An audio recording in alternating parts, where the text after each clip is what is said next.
Okay. I'd like to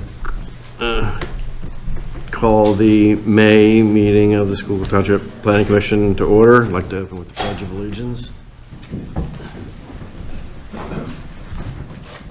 I pledge allegiance to the flag of the United States of America and to the republic for which it stands, one nation, under God, indivisible, with liberty and justice for all. Okay, so the members of the Planning Commission know we have new microphones, and to talk so you can be recorded and so on, you have to hit the button when the red light's on, you're hot, and when the red light's not on, you're not. So first item is the approval of the meeting minutes from April. I move we approve. Second. Any comments from any of the members? No comments. No comments. All in favor? Aye. Aye. So this evening we have Sedgley Farms, Reeves Track, Pollock Builders, and the East Phillips Drive projects on the meeting tonight. I'd like to have inform the audience here that you will get a chance to speak after we go around on things, and you have to come up to the microphone, name, address, and so on, and that if we can keep comments to 3 minutes and comments that pertain specifically to the project, and try not to keep repeating the same things over and over again. Like, if it's been stated for you, agree with them. It's my understanding that representative from Aqua is here this evening. I don't know if you want to just do a little intro on this and then let him speak, and then we can proceed with discussion of the review letters or whatever.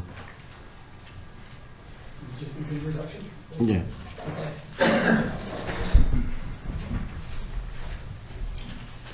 Good evening. I'm Todd Pollock from Pollock Builders. We're equitable owners under an agreement of sale with the Reeves family for the 65-plus acre tract called Sedgley Farm. And I am also representing Select Sites tonight, and that's about a little less than 1 acre parcel at the end of East Phillips Road. And together they make they're the properties that are part of this subdivision. This is a proposed subdivision of 51 homes under the R1 zoning. And I'm not going to go into the history, but this is a by right plan, which started in 2006. We put it on the shelf at the request of the supervisors just at the beginning of 2009 to take a look at some other plans that didn't go anywhere. So we basically are back with that plan again, and we started, I think, last September. So we're back with the by right 51 lot plan under the R1 zoning. Thank you. I'm sorry, I don't know who your name. Good evening, everyone. My name is Michael Shearing. I'm an attorney with the law firm O'Reilly, Riper, Holland, and Colagreco, and representing Aqua, Pennsylvania this evening. We were recently retained, I know during some of the process and hearings. Of course, we own the Pickering Creek Reservoir, which of course is immediately adjacent to the property which Mr. Pollock has under equitable ownership at this time. I understand from what I have recently learned is that our access agreement, back in 2007, a confidential access agreement was entered into between our company and Mr. Pollock's company, which I think is the subject of that road that I'm just getting an understanding of, that connects the two sides across the finger of our reservoir. In March of this year, it's my understanding that Mr. Polig shared plans with one of the Aqua Pennsylvania engineers, the plans that are in front of you, on approximately March 18th. I believe there has been one meeting between Mr. Polig and our Aqua Pennsylvania's engineer to discuss some concerns. We were made aware of, Riley, Riper, Helen, and Colagreco was made aware of this fact late last week, and I was retained this Monday that this was going to be in front of you for a recommendation this evening. I understand from correspondence with Lori that in fact Mr. Snyder has offered an extension. So, but nonetheless, while I'm here, I was asked by my client to voice for you at this point in the plan in this form. We have several concerns. Aqua has several concerns with the plan.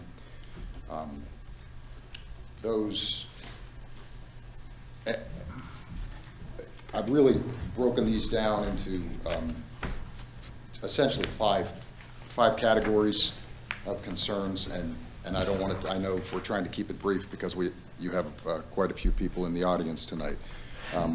Currently, Aqua has concern about stormwater and pollution. Some of the discharge areas of the outfalls are close to our intake. For example, stormwater area stormwater area A1 outfall is directly upstream from Aqua's intake, and there is concern that, you know, that should there be pollution, road salt, some kind of spill, God forbid, it's very close, and there would be a lack of time to respond to something like that, given where that stormwater outfall is. There are some concerns, general concerns about stormwater areas A and B as well because of those outfalls, and that they appear to be discharging stormwater into the shallow area of the reservoir. My understanding from the Aqua engineers is those things can cause, if it's nutrient type pollution, let's say chem lawn or something like that, it could cause algae blooms, of course fertilizer, road pollution, those types of things. The second category is we continue, as we've always fought with, not fought, but struggled with the access and the trespassing, and we're concerned with the development being close to the property line, that this would continue to promote trespassing.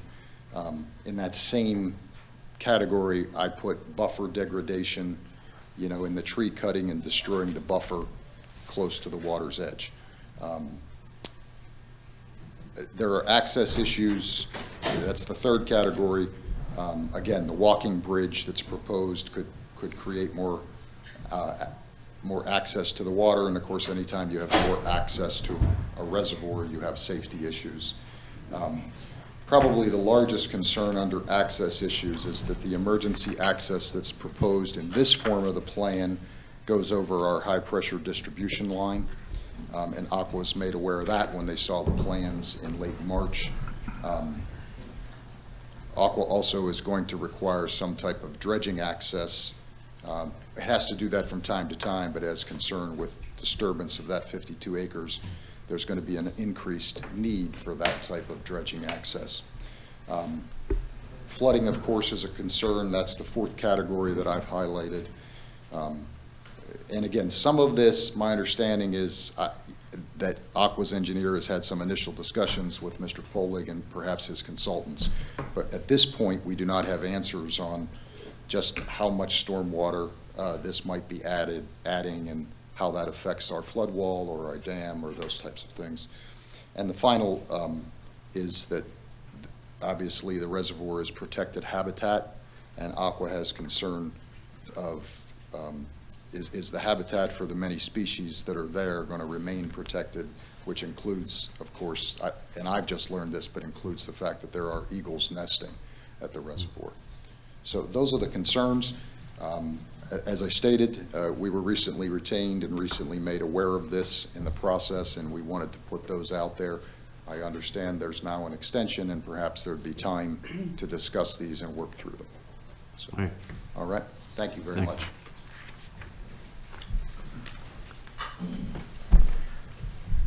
Mr. Snyder? Yep. I'm John Snyder. I represent the applicant here.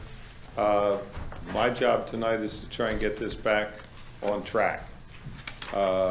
This was a plan that was pending in 2009, 2010, 11. It was in court even, and there was an extension granted to consider a settlement that the township had proposed. The place where it was at that time was the Planning Commission had recommended approval. The township engineer had recommended approval. There were a number of motions that were made by the Planning Commission that were voted on. The engineer's recommendation of approval was to clean up the items in his letter. We've pulled that letter back out and we've gone through it, and what you have in front of you is a list of the ways in which those items have all been resolved.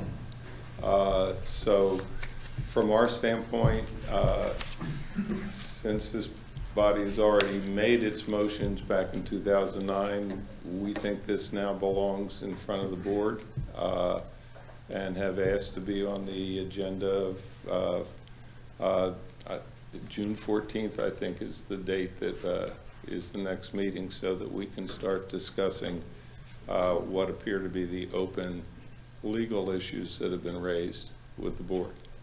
So we're happy to go through how we comply with all of those requirements that came out of the 2009 letter, but they're all contained in the piece of correspondence you have. And so from that standpoint, we don't have anything more that we're here to present tonight. Okay. Can I respond briefly? Yes. Yeah, I'm Bill Brennan, solicitor, and this has been a long road. But since July, when we first learned of the reopening of this plan, we have been in a review process with T&M engineers. Paul Bettinger was here, and there have been submissions back and forth, and the parties have been, I thought, working together to try to isolate those issues that are problematic and declare resolved those that are finished. All the reviews have been based upon the ordinances in place in 2006 and 7. So, we had to go back to that, and we've been working with that, and I thought successfully.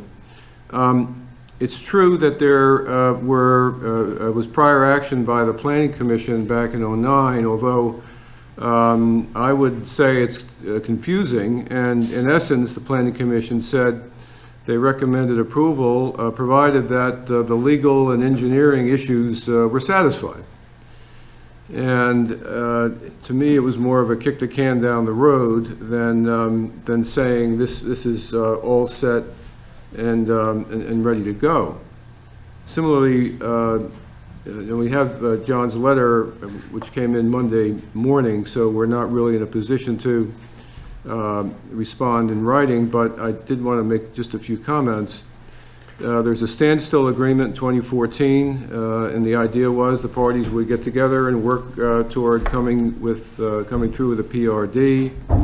I thought we did that. Unfortunately, the matter did not resolve happily for both sides, but the standstill agreement didn't say that the township is precluded from having a second look at this because of the delay. It seems that we're talking about 2009, and based on the sheer passage of time, we don't think it's unreasonable to have the project re-reviewed by new engineers and Planning Commission members, which I think is all or mostly different people.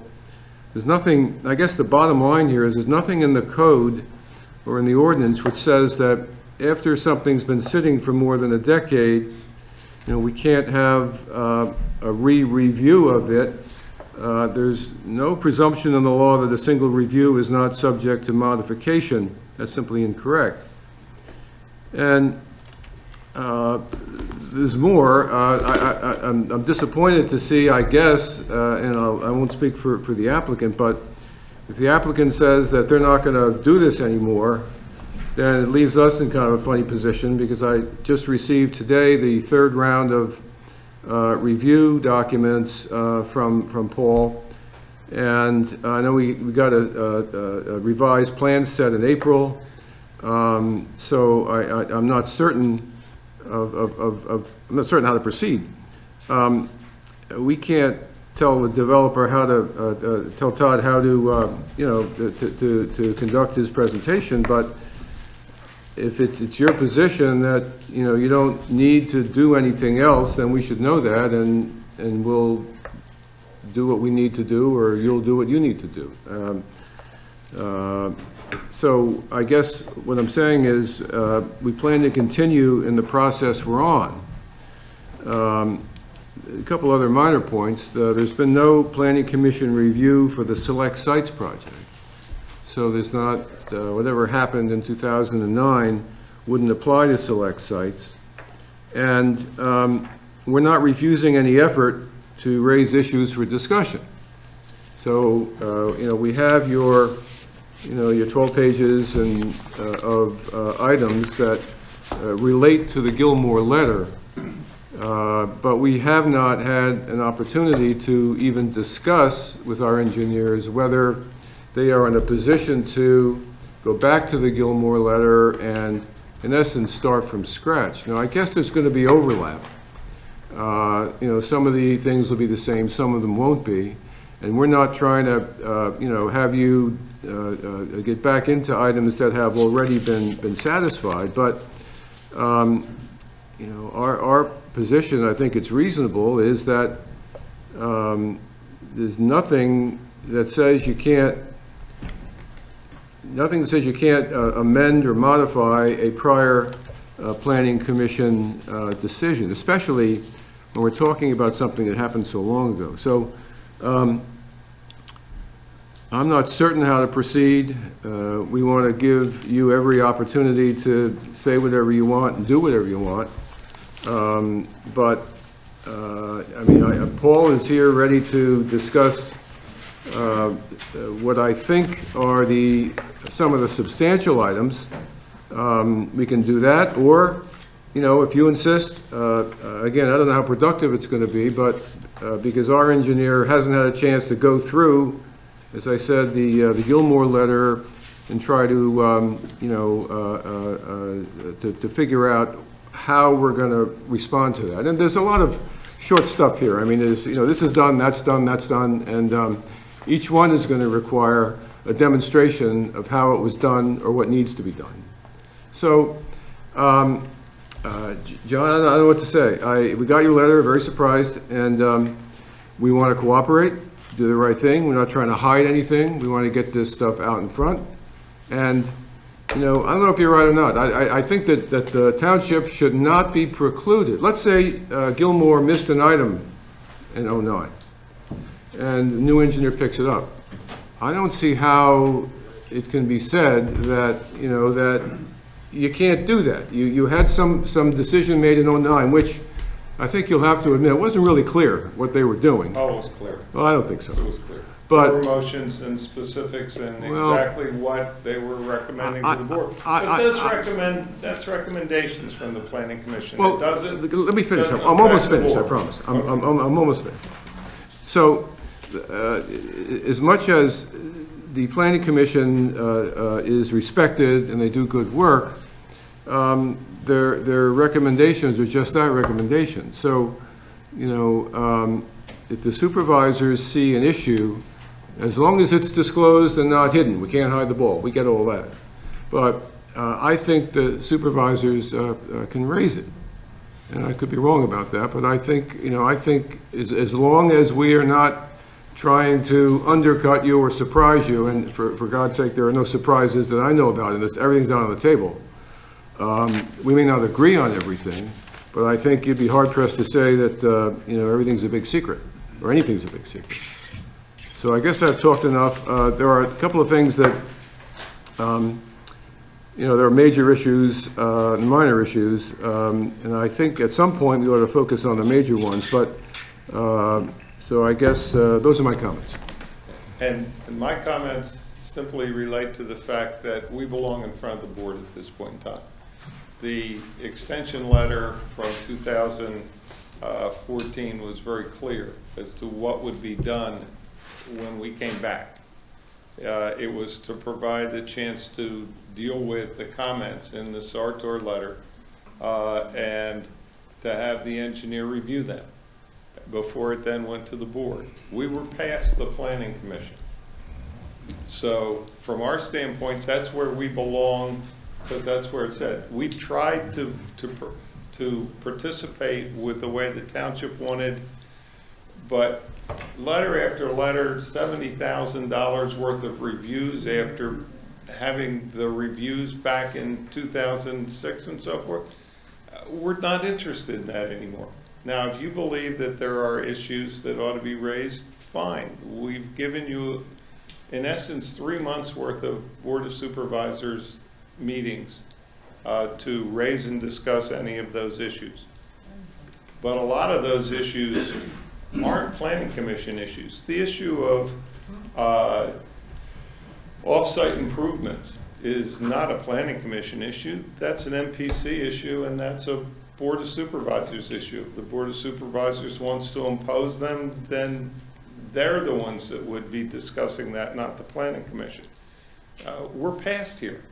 We've been past I here. don't think we are, but, you know, I think there's a lot of issues that need to, that are engineering issues that, you know, I will confess not to fully understand. There's a lot of stuff going on with this that is engineer to engineer, and the recommendations of the planning commission would be valued with that. But if you say we're just not playing ball anymore, which it looks like you're saying, I would ask you to think about that, I'm because happy to go through the letter, the Sartor letter, and whether we've complied with them. What I'm not willing to go through is I'm not willing to go through the new engineer saying, well, this is the way we'd rather have you do this. Because we've been past there. Well, I agree with you that if we say this is the way we'd rather have you do it, and if you're in compliance, then you know, there's no issue there. But I don't think that's what we're talking about. I think we are. Oh, I think we're talking about things that the MPC says, if they violate a provision of an ordinance that's in place, and this being the ordinances from 2006 and 2007, then that's something that has to be either resolved or it's a problem. And, you know, I'm not an engineer and you're not an engineer, but, you know, those are the things that are supposed to be hashed out here.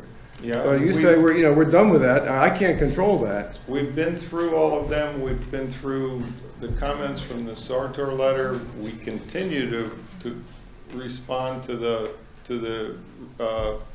letters we're getting now that are redundant letters, and we're just getting the same comments back. So we're not getting any place.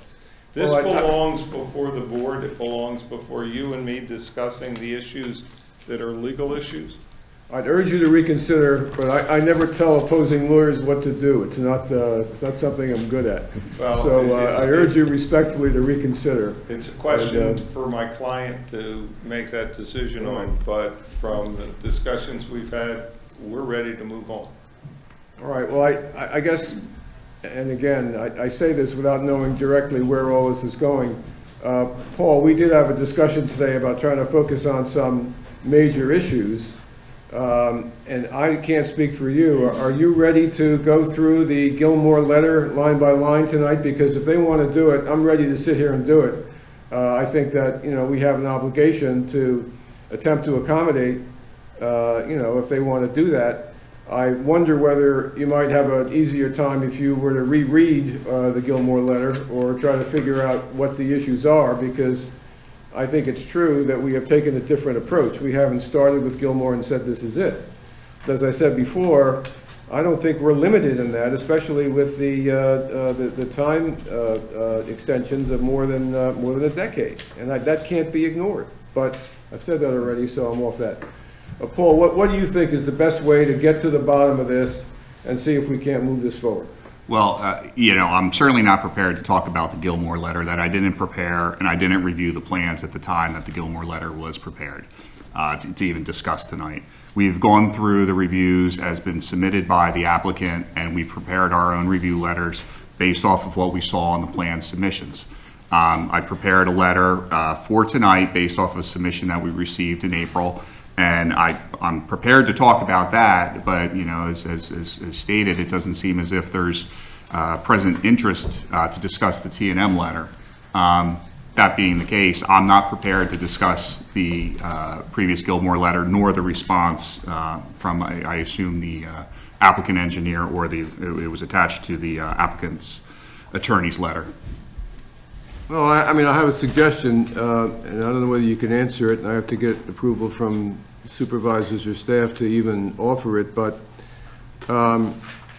is it possible to do this two ways? In other words, we take the process we're in now, which is the third review letter, and say, okay, this is as far as we can go. They refuse to talk anymore about this. These are the open items, and leave them here.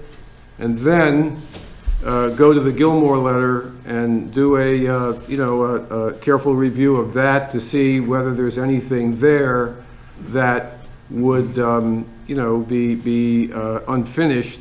And then at least we can say to whoever needs to look at this, we tried to resolve this. We went as far as we could go with the applicant. He refuses to go further, and that'll be decided, or we can work it out either way. And then we can take a look at the we'll call it the Gilmore paradigm, and see whether we can come to some resolution with that. I don't know. The engineering is, for my entire career, I'd say to the engineer, here, these, this is what you do. Give me the list. I'll cut and paste. I'll put it on the letter, and then we'll ship it. But I don't know how to do that here. I don't know, with this changing of programs and the delay here, I don't know really what advice to give. I have to think real hard about it. Go ahead. No, I understand, and yes, if that is the direction received from the township, we can certainly review the current set of plans based off the latest Gilmore plan. Again, the T&M letter that was just prepared today still stands on its own, but if there is going to be the paradigm, the Gilmore paradigm, like you mentioned, we're certainly able to do that for the applicant if directed by the township. And just a comment or a question. The You have too many mics on. Can't have one for one. It wasn't the exact same plan that was reviewed in 2006 and 2007, right? I mean, there's enough differences that. No, it is the same plan. The differences are that there are revisions as you go through a plan from review letter to review letter. They don't make it a new application. What they do is they extend the review time. Okay. And so that's what we've been doing. So the plan included 51 homes, it included the cut through the cul-de-sac, it included. Absolutely, and the Planning Commission recommended, and actually even was the big proponent of that. And the township engineer as well. There were motions on those particular issues, and we followed those motions. They wanted the connection, but they wanted it private, and that's what we're proposing. So what we've tried to do is comply with those recommendations of the Planning Commission and those open still comments from the township engineer in the letter where he recommended approval subject to our cleaning up those items. So that's why we've taken every one of those items in that letter and indicated its current status, whether it's an issue that's an issue to be discussed with the Board of Supervisors, or whether it's an issue that required some modification to the plan to bring it into compliance with what he was saying. And that's what we've done and we think we've complied with all of those engineering requests from him, and that the only thing that are open now are the issues that both he and the Planning Commission want us to discuss with the Board of Supervisors. That's why we're where we are. can I read two things from the letter, from your letter? Yeah, Talking about the action taken in January 2009, Mr. Quigg made a motion to recommend approval to the Board of Supervisors, the East Phillip Drive access plan as submitted, based on the condition that applicant meet the requirements, period. What does that mean? Ms. Potts seconded the motion. Mr. Redding amended the motion to make East Phillip Drive access a private sector. I have some idea what he means there, but I'm not sure. Mr. Quigg made a motion to recommend approval of the Reeves plan with the condition that all solicitor and Board of Supervisors issues be resolved.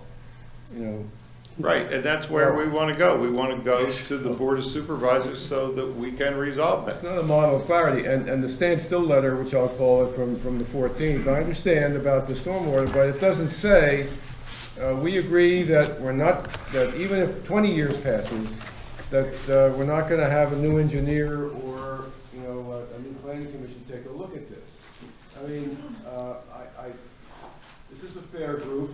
I think they treat everybody fairly, and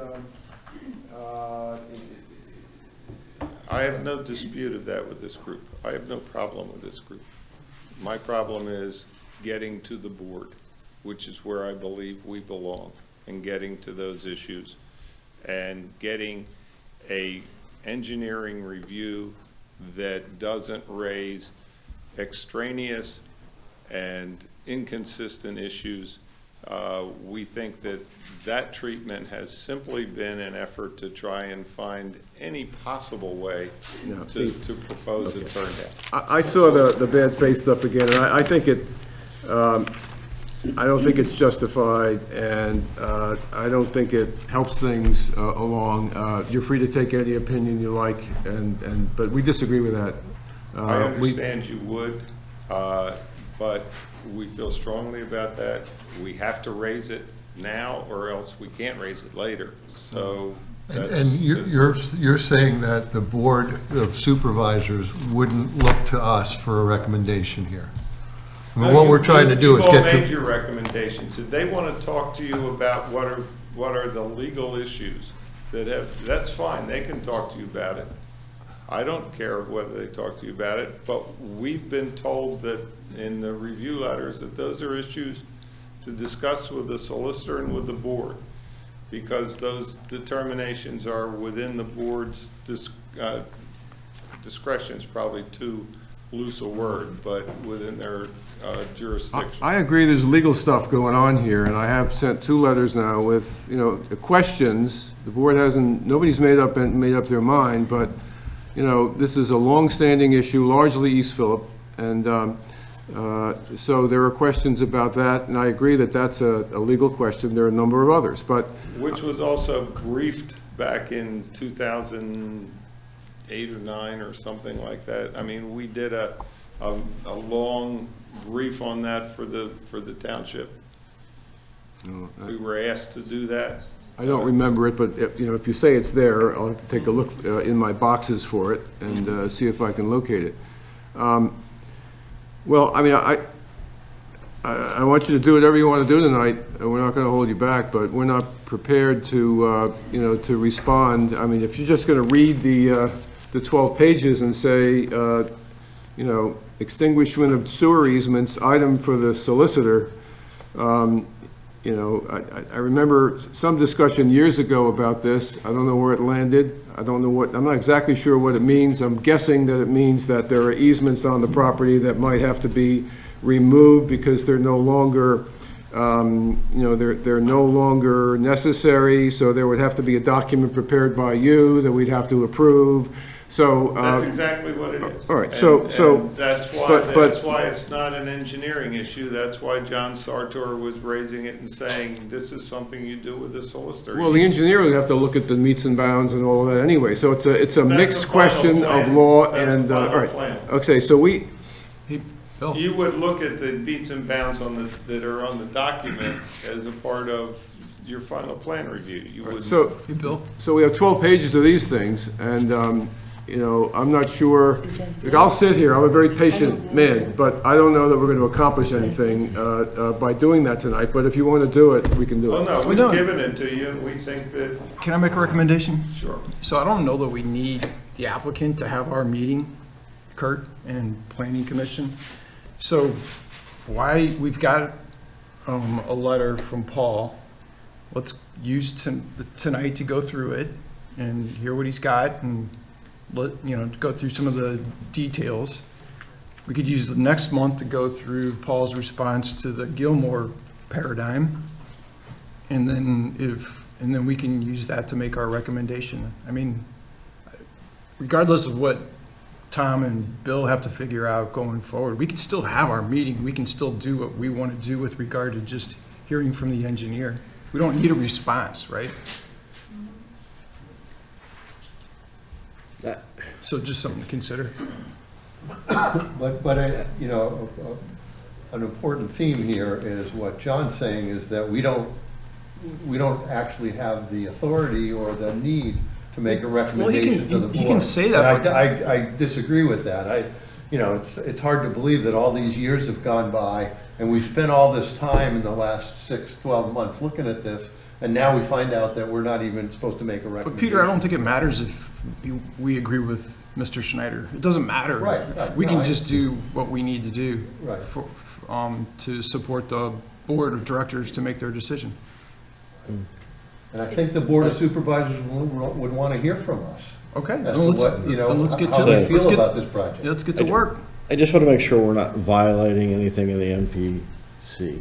And I don't think, We're just going to talk tonight. yeah, we're going to talk.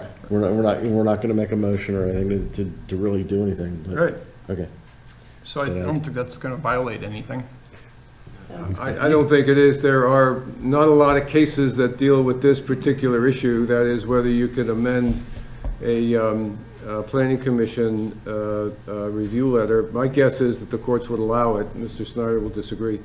But I think that based on all the circumstances, it's not harmful for the planning commission to take a second look at it. And, and I don't think we're bound by the I'll call it an ambiguous planning commission report from 2009. So. We can do that next month.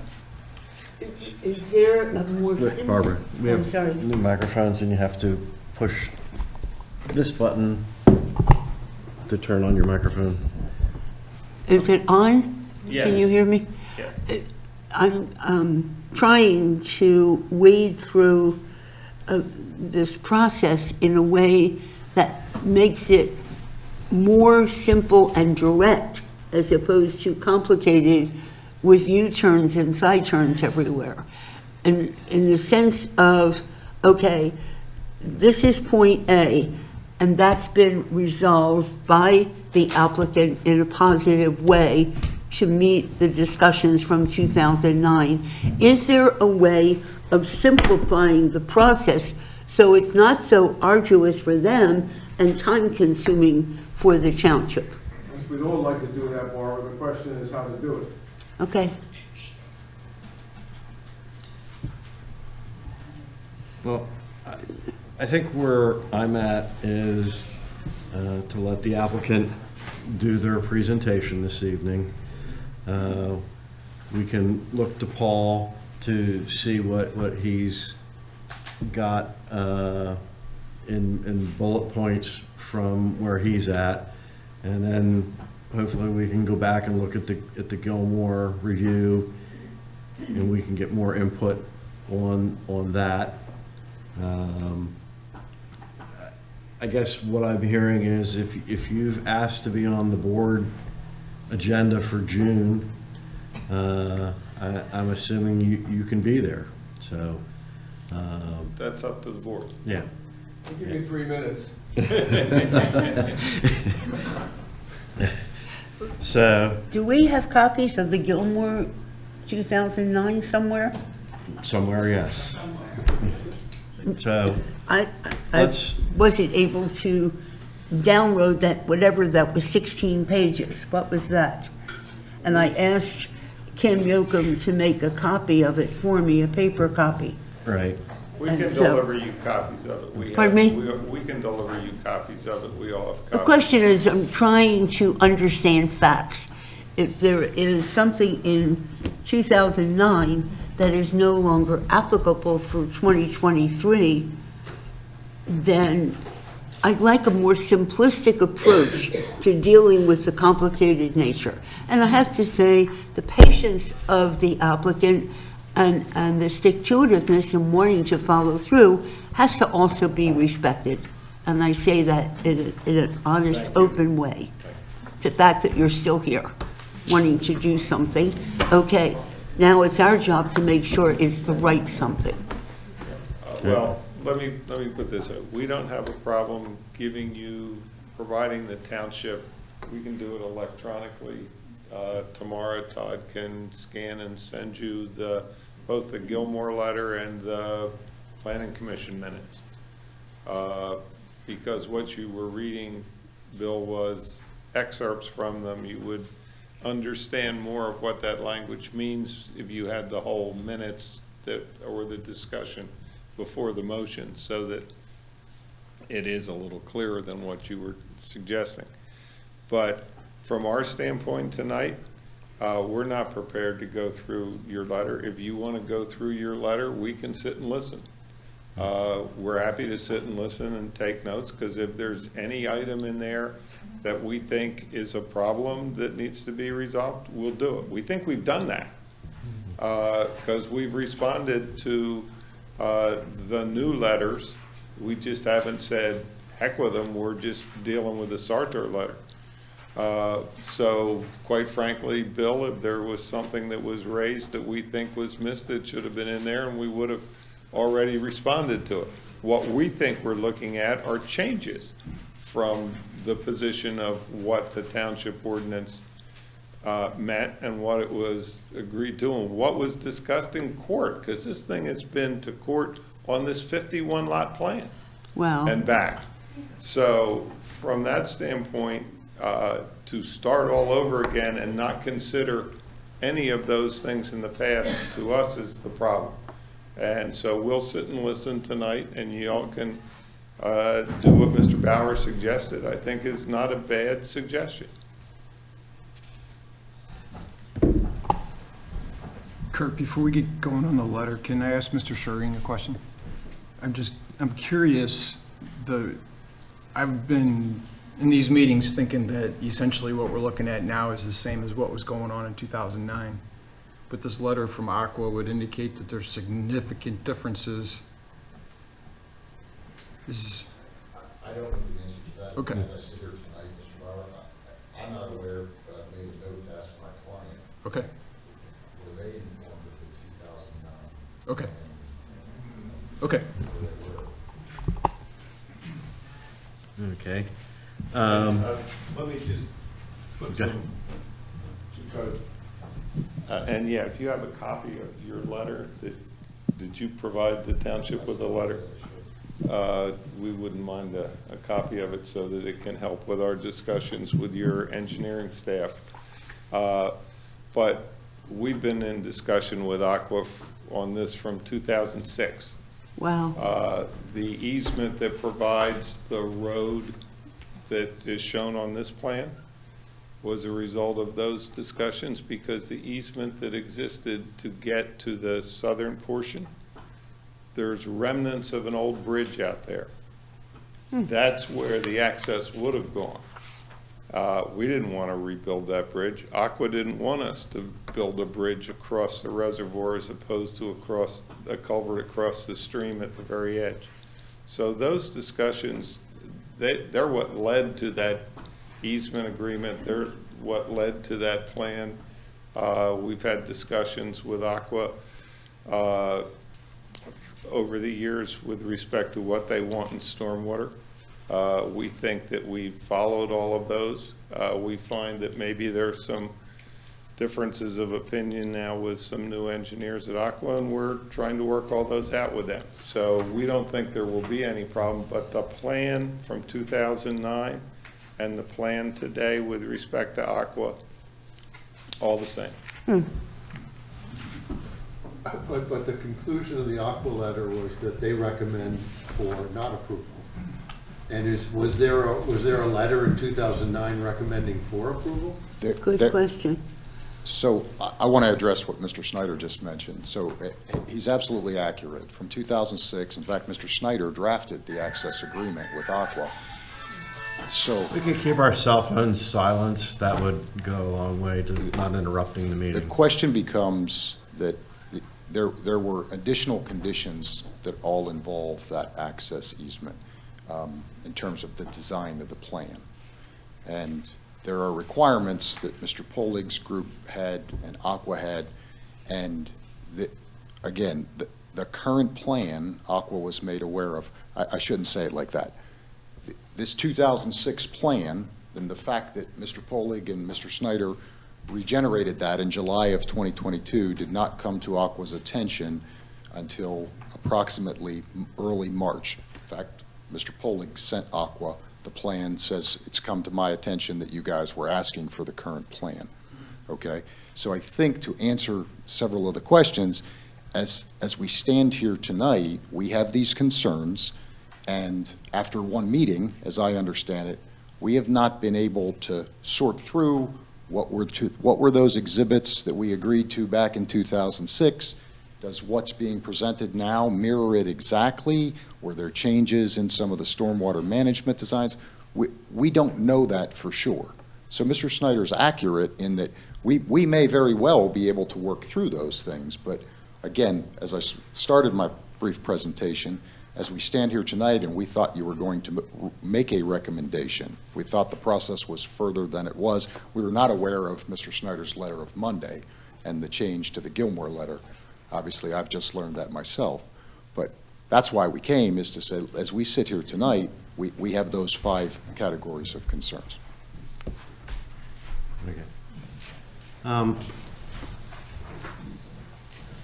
I don't know if the applicant wants to go through the bullet point kind of responses to the Gilmore letter. Most of the stuff seems to have say in here that it's done, it's been addressed, things were sent out, things that needed to be shown on the plan, like the floodplain hazard districts and things like that are on the plan. I don't know if there's any. I don't think we need to go through that if your engineer doesn't have the Gilmore letter, hasn't looked at it. We gave you that as a response to the Gilmore letter, because that's where things were left. Okay. And so from our standpoint, we don't need to go through that tonight. If you want to have your engineer make comments from his letter to, Okay. well, we just got that tonight, so we'll just listen. Okay. Paul, do you have any May I ask what paper Yeah. you're using there? Do we all have copies of that? what,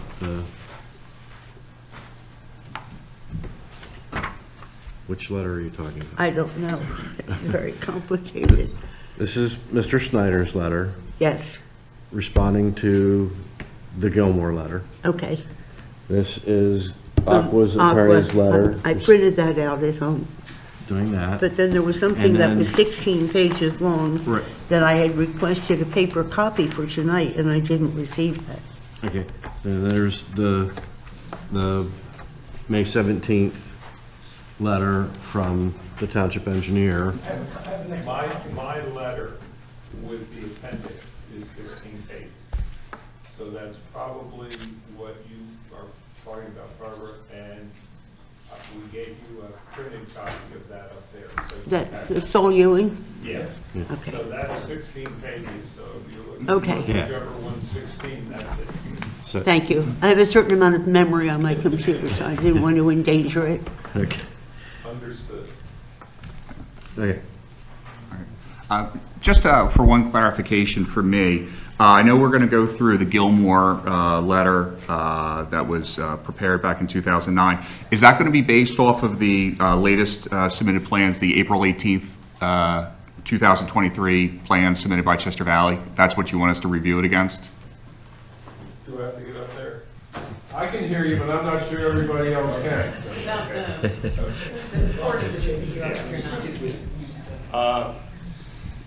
The April letter, April plan has the responses to the Gilmore letter because they've been done over time from the time we resubmitted back in September, August, whenever it was that this started. So yes, they are in the plan. They're also in the plan set you have some revisions that are from trying to work with your comments. Okay. I just wanted to verify I was going to work off the right set of plans. But all of everything that's discussed in that Appendix A dealing with the Gilmore letter is either in the, on those plans or an item for discussion with the board of the solicitor. Great. Thank you for the clarification.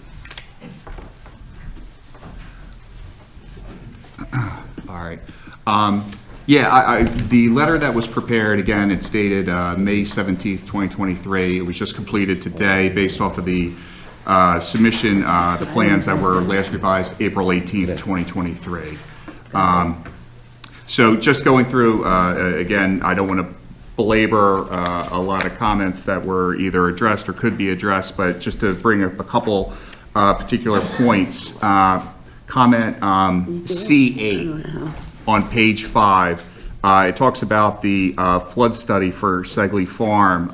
We did receive the analysis from Chester Valley Engineers, and we prepared a review based off of that study, and that was dated April 5th, 2023. Respectfully, I understand that the applicant's engineer didn't have time to review that, but it is a flood study analysis, and that is something that should be further reviewed and analyzed and approved by the township. The next would be comment D5. So can we ask for a copy of that? Do we want to involve the planning commission in that letter? Do you want a copy of the full flood study report? Or the review letter. It certainly could be the review letter. So the flood study is February 15th and the review letter is April 5th? The flood study prepared by Chester Valley was February 13th. But yeah, but our review was completed on April 5th. Okay. And how extensive is that? There was a lot of technical items, and that's why we didn't, when we prepared the previous letter, we didn't include it in there because it was extensive. It's a lot of technical items. It's easier to discuss directly with the applicant's engineer. I mean, it would have added many pages to this. I think the review letter was a total of 5 pages of comments regarding the flood study. So we didn't want to incorporate it into here, make it its own standalone, so it would be an easier discussion with the engineer. And Paul, that study was issued after the plan, so it was a subsequent revision too. So there was a delay. You're going to have to come up to the microphone. Good evening, Jeremy Mazars with Chester Valley Engineers. And just to help Paul out, when we submitted revised plans, what was that, February, I believe? Yeah, Valentine's We Day. were still making revisions to the flood study. That came 3 or 4 weeks after the plans. So there was a separate review as well, because he didn't have the time to review the flood study that he had when he had the full set of plans. But if you would like a copy of the letter, we can certainly provide it. Thanks. Okay. The next comment, just to bring it up, would be on page number 8. It is comment D5. And this is talking about the Segley Lane, which is the stem of the road that goes from Route 23 into the major portion of the project. There's an existing driveway there, and there's a 14-inch iron pipe that would take water underneath the driveway, and it would drain into adjoining properties into a detention area that has a little outlet structure and some riprap there. What we're saying in that comment is that the 14-inch pipe existing is being replaced by a 38 by 24-inch elliptical pipe. and we have concerns about the stabilization of the riprap that's there.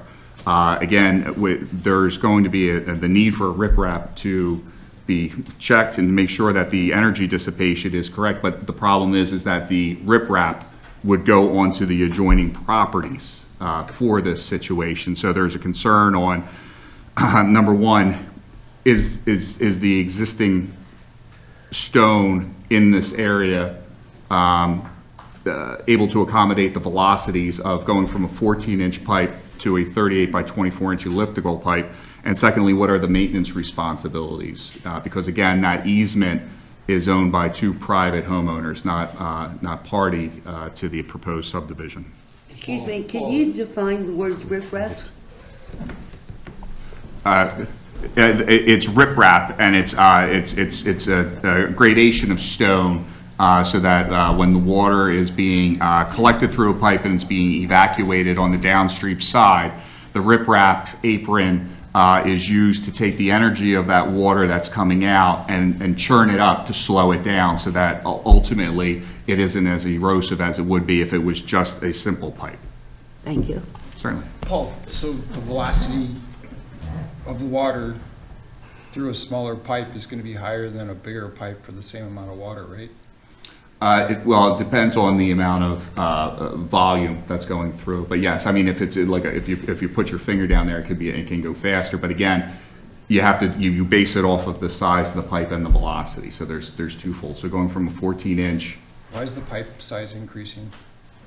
Because I think it's because of the drainage area that was coming to it. The 14-inch pipe was undersized, and now that they're putting it to the correct size, 38 by 24. Okay.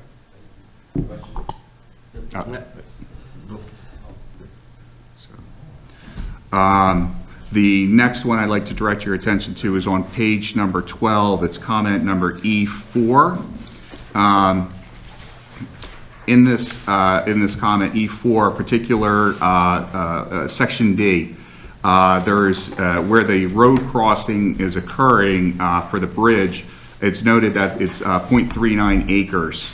As we've looked at it on our plans, we believe that it's over 5/100ths of an acre, which would require wetlands mitigation per the PADEP. So we're going to ask the applicant to review that to verify the amount of wetlands disturbance, and if that is the case, the DEP will have to approve a wetlands mitigation plan for the project.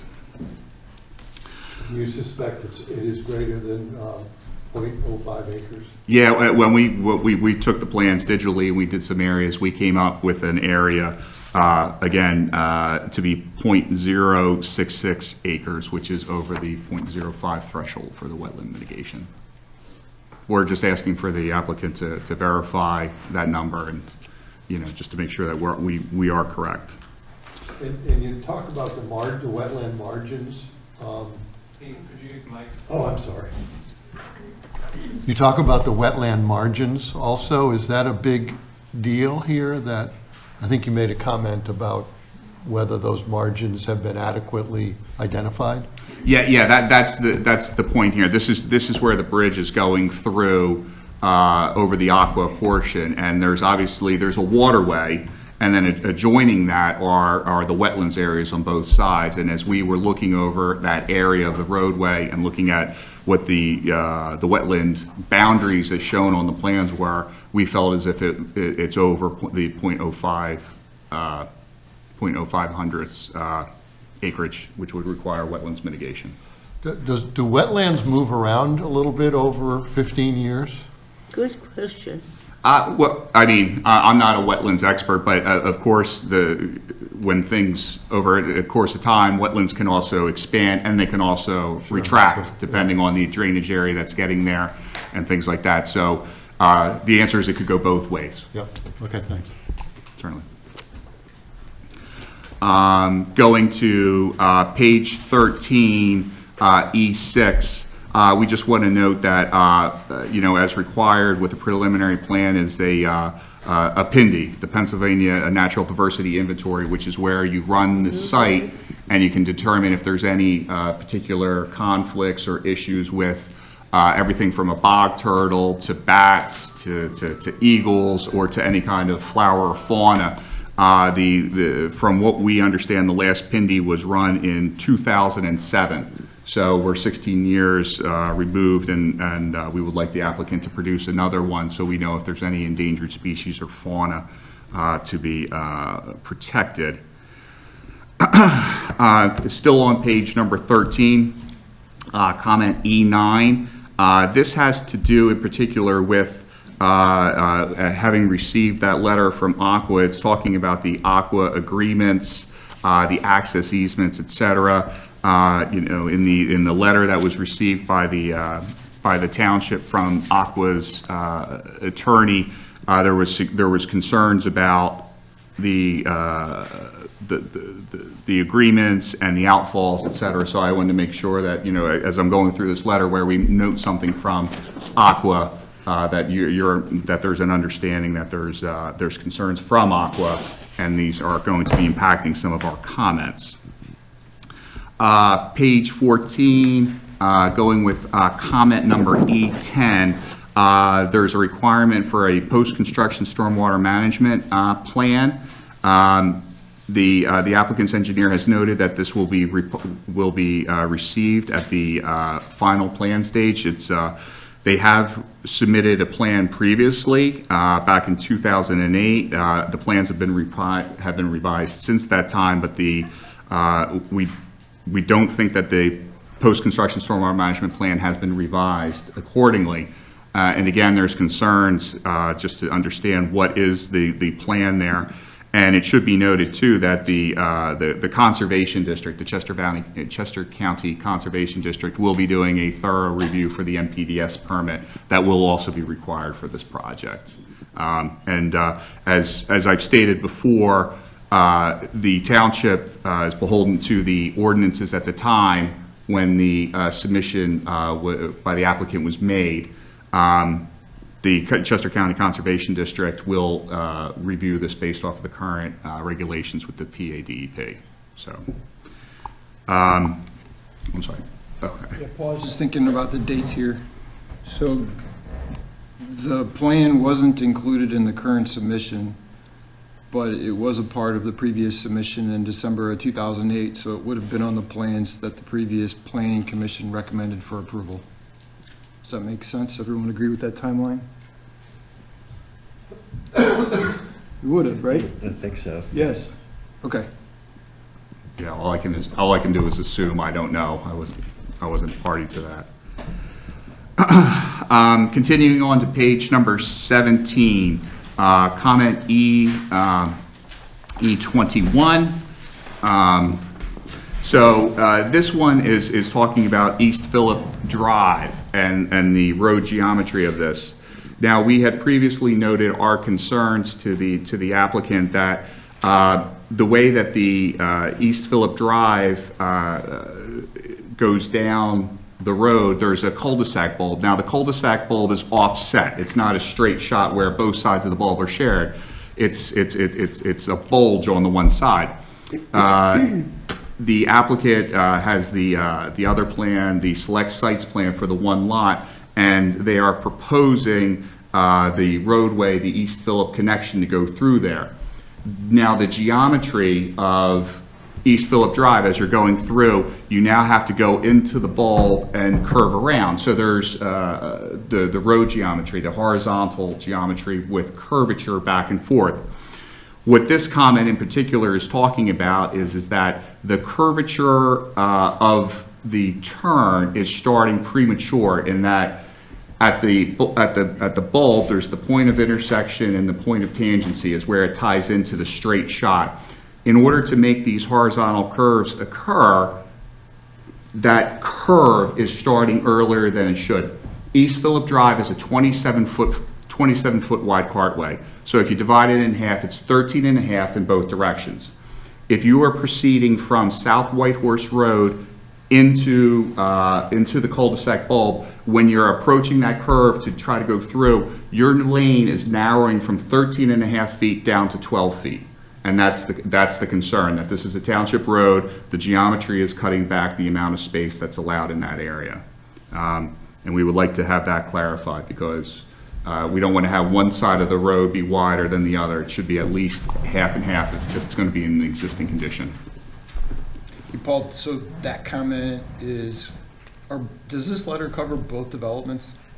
No, this one only covers, this letter that I'm talking about right now covers the Segley Farm, which is, let's say, the larger of the two developments, but some of the improvements and dynamics were shown for the select sites on this project, just because the continuity of the two of them is shown. So that's why it's included in this one. Okay. Should there be a separate letter for? There is a separate letter. That letter is dated March 15th. The applicant, when they resubmitted for, let's call it the Segley Farm or their larger site, they did not resubmit for the select sites, which is the smaller. So the latest letter that we have for that is dated March 15th, 2023. Was that geometry in that submittal, did it get missed in that review letter? In the select sites? No, because the geometry is shown on the Reeves or the Segley Farm project. That's why we're noting it in here. In this project, we're noting that the items that were particularly shown on this plan, the East Phillip Drive extension and connection, the engineering and the design of it is shown on the Segley Farm, again, the larger plan set. Okay.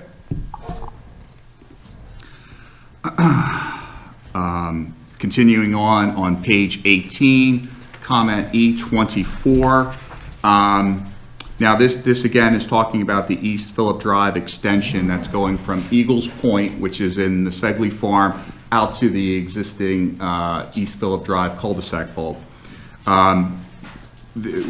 Based on the review, based on what that section of road is going to be, and based off of East Phillip Drive being a cul-de-sac and the amount of traffic that's going to go through that is going to graduate from secondary feeder, from a cul-de-sac to secondary feeder.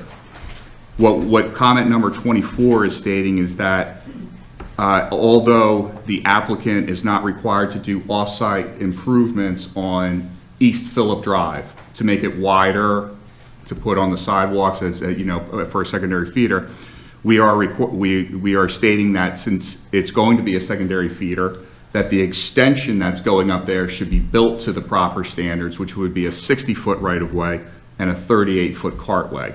That is what is required for a secondary feeder. And that is because of the way the road's going to be used. So the plans currently show it as a 50-foot right-of-way and a 28-foot cartway. If it's private, does it need to have that secondary feeder designation? Well, Would that affect it? I don't know, I'm struggling with this whole East Phillip thing and the select sites thing and the driveway issue and the public-private end of it. And one of the things I've written to John Steiner is, one of the questions is whether, to what extent, should or must or can the township allow the opening and use of that road. So I guess we're going to get to that at some point, but it's on my list of unresolved things. This is largely legal, but there are engineering components to it, such as this horizontal business and the size of the road and all that. So that's my answer.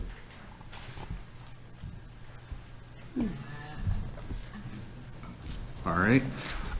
Continuing on to page number 19, comment E29. Again, this is more for the Planning Commission's input. It's about sidewalks. I believe sidewalks should be put onto both sides of the road. The applicant is stating that they only want it on one side of the road.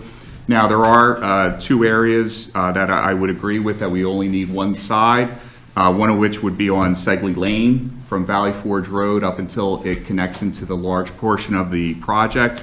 And additionally, to minimize the impact of the bridge going across the Aqua area. In that area, I would suggest it dropping down to sidewalk only on one side. For the balance of the project, the sidewalk, I think the sidewalk should be on both sides. Again, that's a discussion point for the planning commission, to offer your opinion. Additionally, the board of supervisors will provide a recommendation on that as well. So I don't know if anybody here has an opinion on that at this point, sidewalk on one side or both. And the existing plan, shows it on one side only? Correct. The present plan shows it on one side only. Yeah, okay, thank you. Shows it on one side of the entire development? Yes. Okay. Yes. Does the existing plan that you're reviewing, Polig proposed a variation on the road from 23 to the development, right? Todd? Yes, there's a alternate sheet that has not been reviewed, as I understand, through this letter, that has a couple things that we think make a better plan environmentally as well, and that is a sidewalk on one side and a 28-foot cartway through the development with a 24-foot Sedgley Drive coming in. Reason for that is on the 24-foot, traffic calming, it's a straight road, there's potentially one curb cut from an adjacent neighbor that may not come to fruition because if it crosses no man's land. There's a Belmont Terrace that nobody knows who owns. But other than that, there are no curb cuts on that. So the idea would be a 24-foot cartway with no parking on it. And that allows for a lot more buffering on the back of the houses on backing up to Dorchester. So that would be our recommendation. And then otherwise, 28-foot cartway versus 32-foot and a sidewalk on one side. One of the reasons being that's a lot less impervious coverage. It's, I believe I looked at it, it's over an acre difference in impervious coverage. And of course, that comes down to winter time. We're putting salt down, and Aqua's asking us to not have as much impact on the reservoir. So I think they're I would recommend that the planning commission look at that and make a recommendation to the supervisors on that.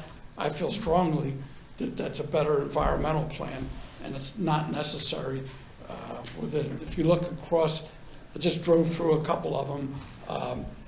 Anderson Farm, I think it was across, and Valley Park, whatever is over there. They both have sidewalk on one side, and I looked in, there's another newer cul-de-sac over there that doesn't have any sidewalks, and they're the same zoning, 35,000 square foot plus lots. Doesn't seem to be a need for it. We do a lot of developments, and that's a fairly large cartway for a private development, and this certainly doesn't need sidewalks on both sides. The ordinance calls for sidewalk, and we are providing it. The engineer's asking for a sidewalk on both sides, and I don't think that's necessary, nor do I think we should have a 32-foot cartway through there. Would it require you to change plans? No, it's on an alternate sheet already in the plan set. Okay. I think it's sheet number 39. I forget what the sheet number is. Okay, so you wouldn't have to modify locations of houses or anything like that? No, it has nothing to do with that. And again, that's... Hey, Todd, when we get together next month, can you bring a rendering, a plan view of that Yes. we can share with the attendees and maybe get some comment on that? Happy to. Okay, but right now, you're going to submit it for approval the way it is. Yeah, and there's an alternate sheet in there, but I'll render up the alternate sheet so you can see what I'm talking about. Can I just jump in there for 1 second on the alternate sheet? It's my understanding, I could be wrong, that the alternate, If the alternate sheet should be used, there might be variance requirements. Would you need variances if that happened? I believe waivers. Waivers? Waivers. The alternate, the plan set is without the requirement of waivers. The alternate sheet is a better plan, but would require waivers of street width, things like that. But no zoning relief? No. The zoning relief, which was noted in the response to the Sartor letter, really didn't come from Sartor, it came from the Historic Commission. They want us to try to retain the garage and the tenant house, but to do that would require variances. So our response to the Sartor letter says that if we get preliminary approval recommending the variances, we'll go get the variances prior to final approval, and if we get them, then those would be maintained. But those are the retention of existing structures that would require variances. Usually, the variance issue needs to be cleaned up before the preliminary, doesn't it? That's been my experience. Well, from that standpoint, this is not something we're seeking. This is something that the Historic Commission has asked us to do, and our response to them is, once we get preliminary approval, we'll go get the variances if we can, and if we can get them, we'll retain the buildings you want us to. And if you we can't get them? can't, then those buildings get removed, but the lots don't change or anything like that. Don't you need permission to remove them? I think it's a special exception, isn't it? I don't believe so under the law. I believe under the law, that we would have the right to remove them. The most that the township can ask is for documentation pictures. That's my understanding of the law. I may be wrong. I haven't done that in a couple of years. I thought we had a special exception requirement in another case to get rid of one, but I could be wrong as well. I don't want to get in the weeds on this, but that's on my list. Variances required, historic. So we've covered that. Okay. All right, continuing on to comment E33, that's found on page 19. That is concerning the comment that we've had several times about the double frontage lots. Now, what's going on and where this occurs is, again, on the section of road in between Route 23 and, again, where it gets into the wider portion of Segley Lane.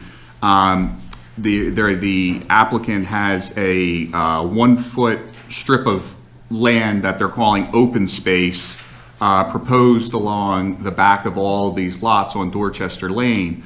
Now, that 1-foot strip doesn't meet any of the criteria qualified for open space, nor are reserve strips permitted in the township. So therefore, and clearly, a 1-foot wide strip for, I think it's 800 or 900 feet long, doesn't meet the bulk requirements for a lot. So again, that would have to be absorbed into the right-of-way, which would cause a double frontage on the Dorchester lots, which would mean the rear property lines of the existing homes on Dorchester, there would be, for them, they would have a new frontage. So anything that they would want to put in what is technically the back of their house, they might need to seek zoning relief on anything they would do. In other words, their setback requirements change. Well, it would be a double frontage, yeah, so there's setbacks and the items in the back, and like if you're going to put a pool, now you have a frontage on your backyard. Yeah. Actually, you don't. This is a legal issue. I'm happy to go through it with Mr. Brennan. It was all part of the discussion in front of Judge Nagel with respect to, I understand it was the other side of the street. It was still the 1-foot strip, and it was, Judge Nagel's decision is pretty clear. And so, Bill. Mike. we can have this discussion someplace else when we go through all the legal issues. All right, we don't but- need to be doing it tonight, but I can tell you that that's been resolved by the courts, and it's also been resolved by the testimony in front of Judge Nagel. The position in front of Judge Nagel taken by the township and the township engineer, that you don't read the prohibition of reserve strips and the reserve or the reverse frontage lots together. They don't piggyback. But Belmont Terrace is a lot different from what I understand. There's a no man's land there that nobody owns, and in my review of Judge Nagel's opinion, I think it was largely based upon that area not connecting that he rendered his decision, which I don't know if it translates over to Dorchester. That's No, our concern. what does translate over is that you can't create reverse frontage lots. The creation of the lot is as Judge Nagel said, is created by a plan, a plat of that lot. We are not creating any reverse frontage lots in our subdivision. It doesn't apply to making an outside piece of property what would have been a reverse frontage lot if it was in your property. I think it's an artifice, though. You got a 1-foot piece of ground that is there just for that purpose of getting around the reverse No, frontage lot we issue. could take that out and it still wouldn't be a reverse frontage lot. All right, let's talk about this some other time. There's some other, Proceeding forward, comment E38, which is also on page number 20. There are areas designated on the plans as open space. Open space area number 1, which has all the open space that the applicant needs for the requirements for open space. There is some existing steep slopes that need to be withdrawn from that. Just looking at the area, they would still certainly have enough open space. The second concern is the 1-foot swath that they're designating as open space. It's clearly not 75 feet wide, nor a quarter acre minimum size, so that shouldn't be designated as open space. And finally, the other open space, which is over by lot 43, that contains a lot of encumbrances, the paved emergency access, and doesn't meet all the criteria of an open space. So again, that area isn't necessarily needed for their open space calculations, but you can't designate it as open space if it doesn't meet the criteria. So that's just it's not that they have a lack of open space, it's just some of the areas that they're calling open space aren't qualifying as open space. let me just ask you a question. You would prefer us to label them HOA ground? Well, HOA ground, It doesn't say we can't, the open space requirements tell us what we have to have. And what we have meets the area and bulk requirements. There will be areas of the site that will be owned by the homeowners association, not in a lot, that isn't intended to qualify as the required open space. We'll call it apple pie if you want. We don't care what you call it, but it's not intended to meet the requirements of open space. Open space is what, in every plan I've ever had, is what is used for that type of ground. But if you want us to call it HOA ground, we'll call it HOA ground. But the requirement simply is we have to have sufficient ground that meets the area and bulk and design requirements. And we do that. We understand the comments on it. So it's really a labeling question, and you can tell us what you want to label. Okay. If you don't. So my question is, or my comment, is that you are already meeting the requirements of providing open space for this development, so that what he was referring to was not applicable. Is that correct? It's a labeling question. Right. Very minor. I'm sorry, go ahead. Is there any other options? If it's not open space, Well, it's just HOA common ground? According to, it's either lots, right-of-ways, public use lands, and then you go into the other regulated uses. And I don't, they're just designating this parcel as just open or HOA-owned land. I'd have to look at what the bulk requirements would be needed for that. You're just saying it's just a parcel of land. You're making strips of land, and, it's not open space. It's not required open space. It is open space. It's not required open space. And it's not usable open space. Very clear. Okay, going to comment E47, which is on page 22. In particular, I guess I should direct you to page 23. It's talking about different agreements and things like that. And in particular, there's a lot of comments here about Aqua's approval of the, the agreement that they had and the different things that were going on. Obviously, we have the letter from the attorney from Aqua today talking about their concerns about the project. So I just wanted the Planning Commission to be aware of those comments. Yeah, and I'd like to comment on that because this is commenting on our agreement with Aqua. That's not the township's or yours to comment on. That's between us and Aqua, and we will deal with Aqua on that. The law is very clear that the issue of private agreements is not part of a township approval process.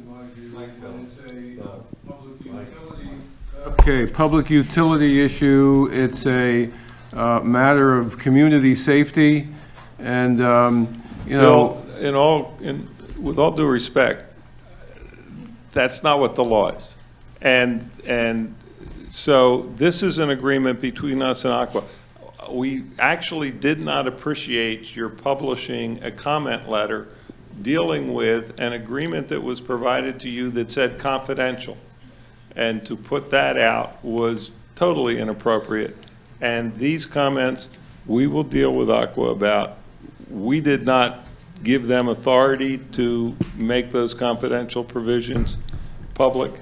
And so. well, hold on a second, John, about that letter, that agreement, that was an exhibit A2 to the first PRD plan, and I did happen to check the context in which it was presented into evidence at a public hearing, and in addition to presenting it without any limitation, it was passed around the room, and that's in the record.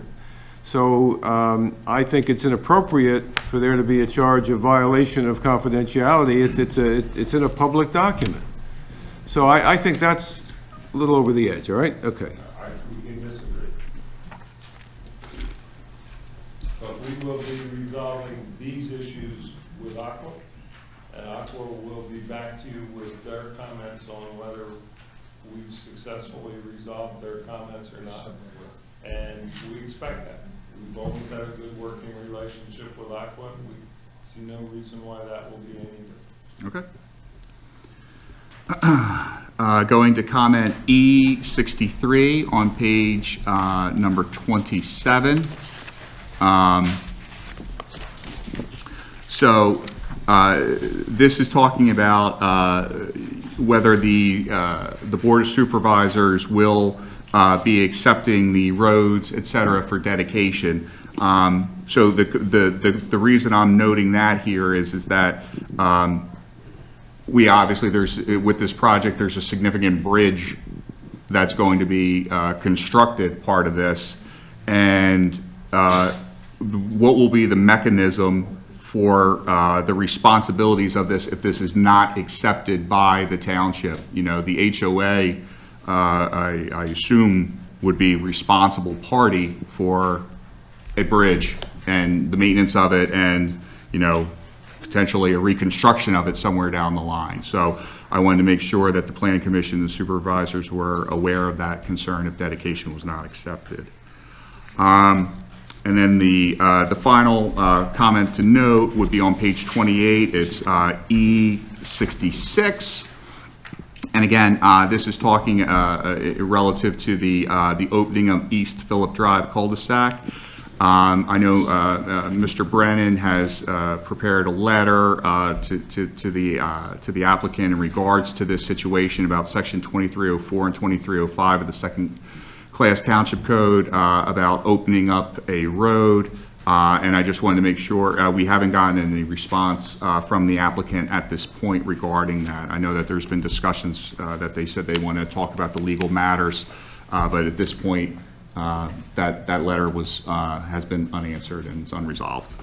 And so that concludes. I know I didn't want to go through every single comment, but that concludes some of the larger comments of the review. Can we go back to the dedication question? Certainly. So why is the bridge being called out specifically separate from the roads, let's say? No, it's not being called out separately. It would be just that if the Board of Supervisors opt not to take dedication of the roads and the bridge, there's a significant concern about how is the HOA going to maintain the bridge, the maintenance of it, in case of, 15 years down the line, a collapse, another Ida, and there's significant damage, the cost, the reserve fund that would be required to go and correct this issue. So that is the concern, and we want to make sure that the Planning Commission and the Board of Supervisors would be aware of, if dedication is not considered by the township, that there would be the proper mechanisms proposed by the applicant so that the Future Homeowners Association would be able to fund the needed maintenance and repairs. For the roads and the bridge. Yes. Yeah, and can we please call it what it is? It's a culvert. It's not a bridge. There's no suspended bridge deck with air under it. It's a culvert. Like the culverts on tons of streets around here, almost every one. And Paul, this will most likely be accepted for dedication, right? I can't speak on behalf of the Board of Supervisors, but I would like to note that the zoning hearing board, review of the relief that was needed, it talked about it being a bridge. I know Mr. Snyder just said it's a culvert, but it said a permitted use of a bridge requires by sound engineering processes the elements therefore of abutments, retaining walls, fill, road, overlay, and accessory uses. So the zoning, hearing board and that decision that was discussed, it discussed it as a bridge.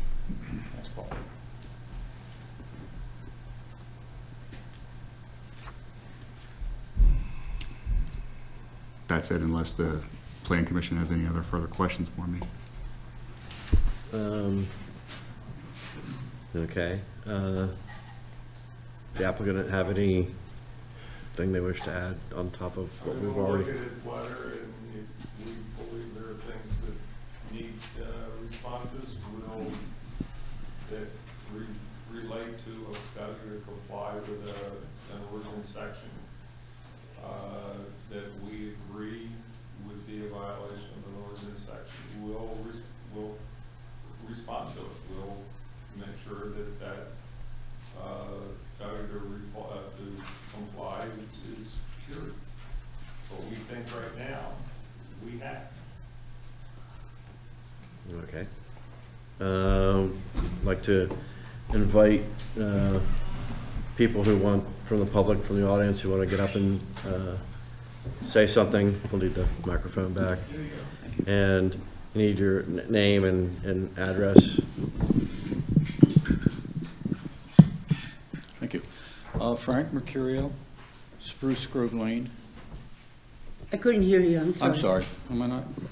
Yeah, it's on. Frank Mercurio, Spruce Grove Lane. Thank you. Two questions, and I'll try to be brief. In attending these meetings with the Planning Commission, the tenor of the meeting seems to be the applicant wants to do something, the Planning Commission wants to make sure it's done properly, whether it's engineering or codes or variances or legal, okay? The only place that the concerns and worries of the residents affected by the property seem to come at the end when the residents themselves bring them up. So my question is the Planning Commission responsible for including in its recommendations to the board the thoughts and concerns expressed by the residents, or is your concern completely technical? This code, this variance, this, that. What can we do to get the project done? And I don't know the answer. Yeah, all of the above. Okay. Yeah. So for us to express concerns from our viewpoint is not out of place and would be taken into consideration when you make it. Okay. We had, a small group of us had provided a survey to the board, and in retrospect, perhaps we should have made it available to you folks also, of residents in the immediate area asking for their concerns about both the Reeves property and the Wawa property. You probably guessed from the tenor of the comments you've been hearing that the residents are pretty negative. Would it be helpful for us to provide copies of that report, the survey itself, which is professionally done, to you all, in addition to the board, for consideration before your recommendations to the board? Would that be of any value? That would be, acceptable, appropriate, and so on, and I believe if it's been given to the board, that we have copies of it, and we can have that sent to us via email. Good, okay. Thank you, then we'd like to do that. My other question is for the applicant. The discussions around East Phillips. One of the things that I was wondering was, to what extent, if any, will East Phillips, because it's a much more convenient roadway than coming in off 23, will East Phillips be used for construction traffic?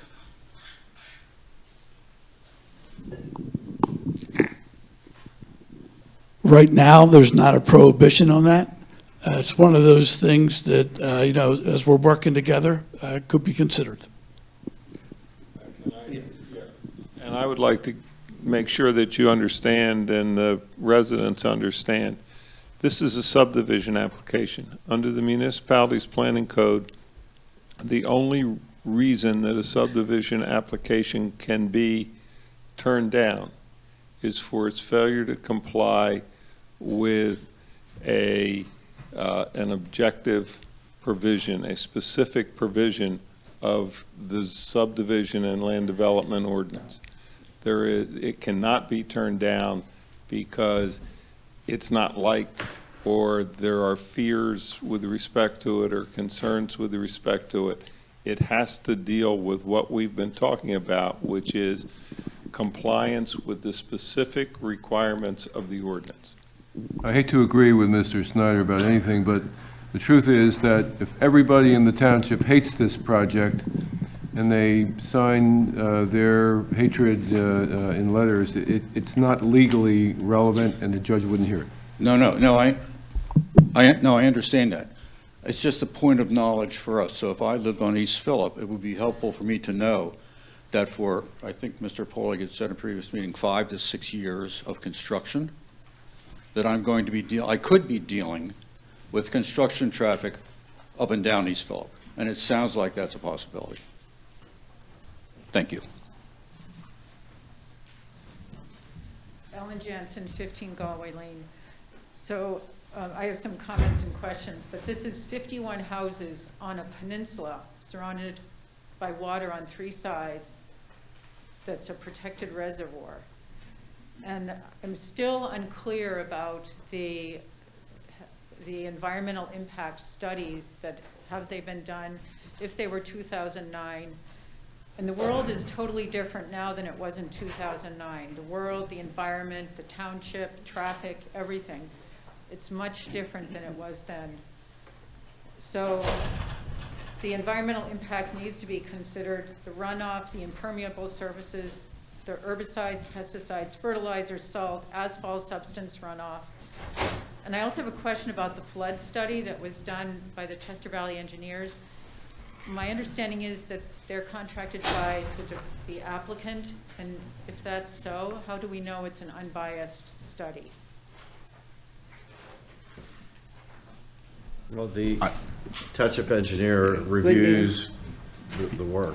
Yeah, I just wanted to address that, the flood study is prepared by a professional engineer. They're doing it per the requirements, per their professional seal, and when they seal that, they're stating that the design and the analysis is accurate and correct. So the thought that they are just trying to cheat or do something like that, the applicant's engineer who would be signing and sealing the flood study would be putting themselves up for professional liability.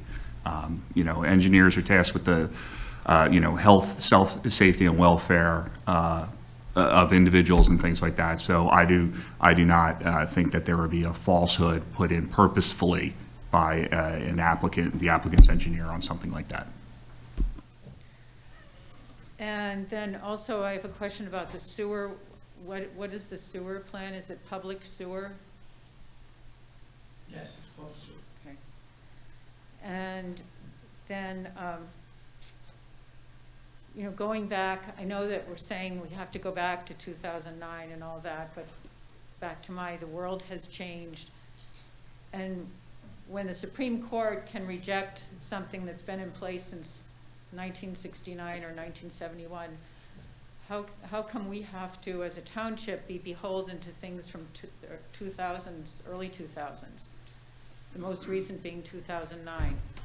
I know these ordinances that we hear we have to adhere to ordinances from back then, but really, you know, I just think, how can that be?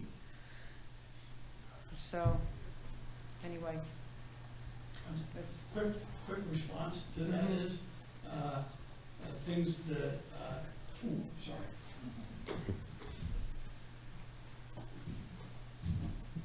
Just to quickly respond to that, there are a number of things we've been asked to update. For instance, the wetlands, talked about, do they move over time?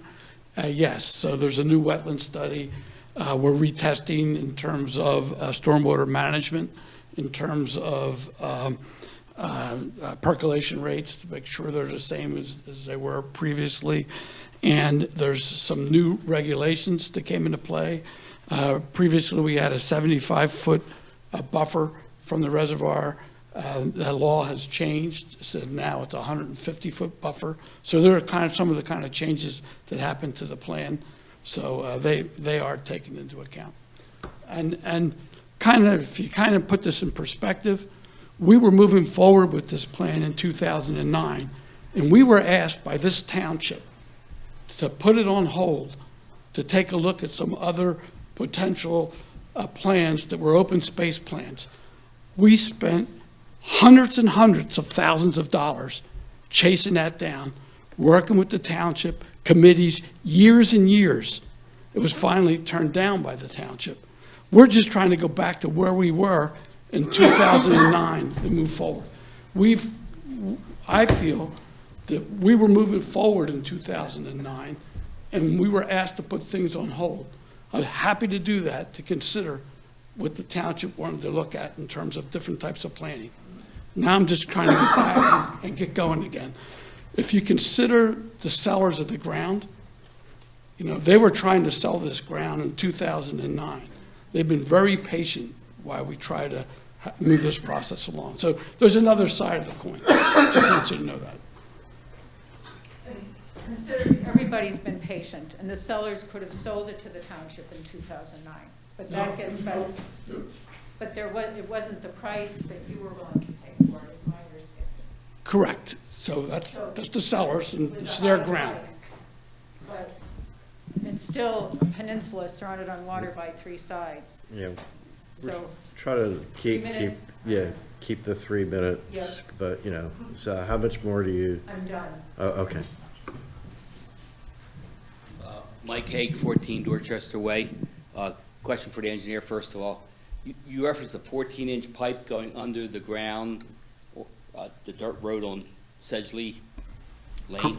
Correct, the existing driveway has. Is that the one that's dumping into Lot 3 retention basin? Yes. My neighbor, okay. And that pipe is being increased from 14 inches to like 38 inches? 38 inches by 24. It's an elliptical pipe, sir. Yes. Okay, so even though there's less water going into it, they're increasing the pipe by threefold? Well, it's not to assume that the 14-inch pipe was sized correctly. Okay. On the west side of that pipe, Okay. what will be there? Will it be open? Will it be? The west side would be on the Belmont Terrace side, and that would be, that water would just collect. It's open. It would. Okay. It's not part of the applicant's property, so they are just collecting the water that would be coming through Belmont and conveying it across. There's no grate or anything on that pipe? I don't know off the top of my head. I'd have to take a look on what. I mean, there might be a grate. I'd have to take a look for it. Okay, there absolutely needs to be a grate, because what happens, you talked a lot about the water. The water is not the problem. It's all the debris that comes through the pipe. So all the debris comes through the pipe, and we had the discussion with the township, comes and clogs up a 6-foot-high pipe in the retention basin, okay, which causes flooding, okay? So if you increase the pipe by a factor of 3, okay, you're going to just have more debris floating through that pipe and increasing the level of flooding, okay? So there's got to be some kind of catch on the west-hand side, okay?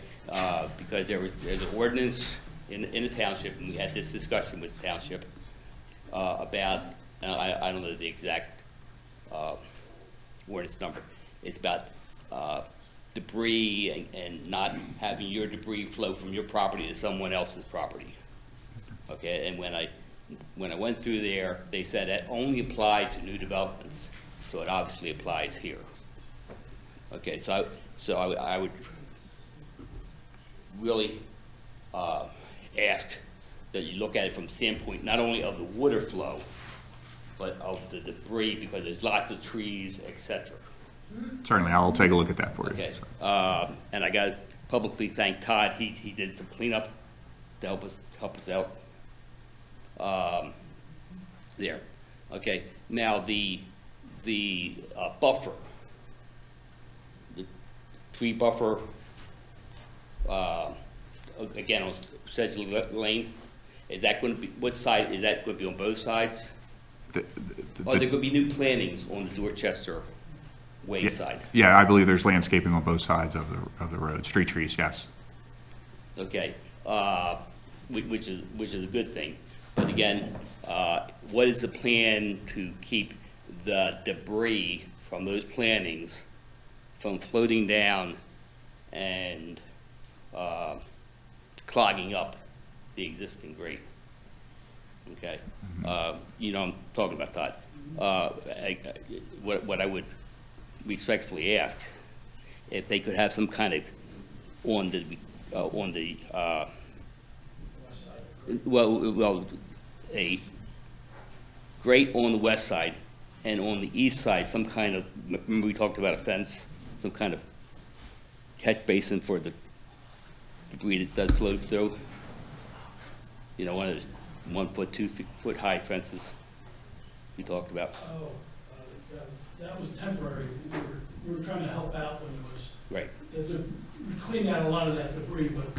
Okay, but there's got to be something on the east side to catch the debris from the plantings. For reference, on the Belmont Terrace side, they have all these beautiful trees, okay? And after 20, 30 years, you get all the dead limbs, etc., which flow down and just clog up this 6-foot thing, which causes massive flooding. And I've shown the pictures to the township. So that's what I'd like to address.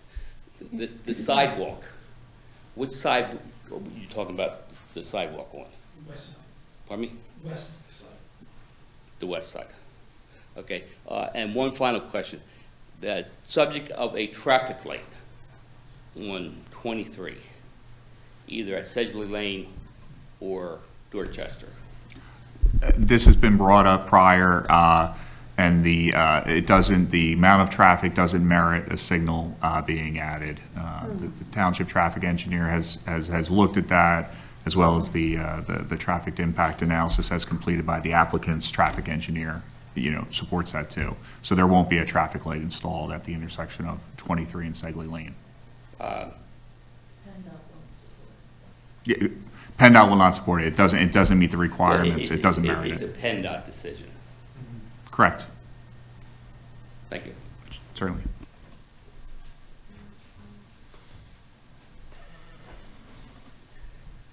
Can I ask you a question relative to that? A question, when did PennDOT make that decision about no traffic light? I don't know if PennDOT has made the decision, but the analysis and the information that's been provided and reviewed by the traffic engineer for the township, it doesn't meet it doesn't merit it. There has to be a certain criteria of traffic and queuing and signal, lost time, things like that, it doesn't make it to the point where it merits a signalization. I know this has been discussed before, and PennDOT won't even consider it. Well, my comment is that Phoenixville's population in the past 3.5 years has grown from about 15.5 thousand people. It's now approaching 20,000. With the current developments underway on the former steel property and then west of there where the new firehouse is, I serve on the regional planning and looking at the size of that, the amount of traffic is much, much greater than it would have been even 2 years ago. So my question is, can the township, partnering with the developer, request that PennDOT do what it's supposed to do and deal with reality? Again, PennDOT would look at the criteria, the design information that would be provided, and they would look at the analyses, and they have, and it just doesn't meet the requirement. So even if we, I'm asking the date of that, because whenever they did that, they may not be dealing with reality.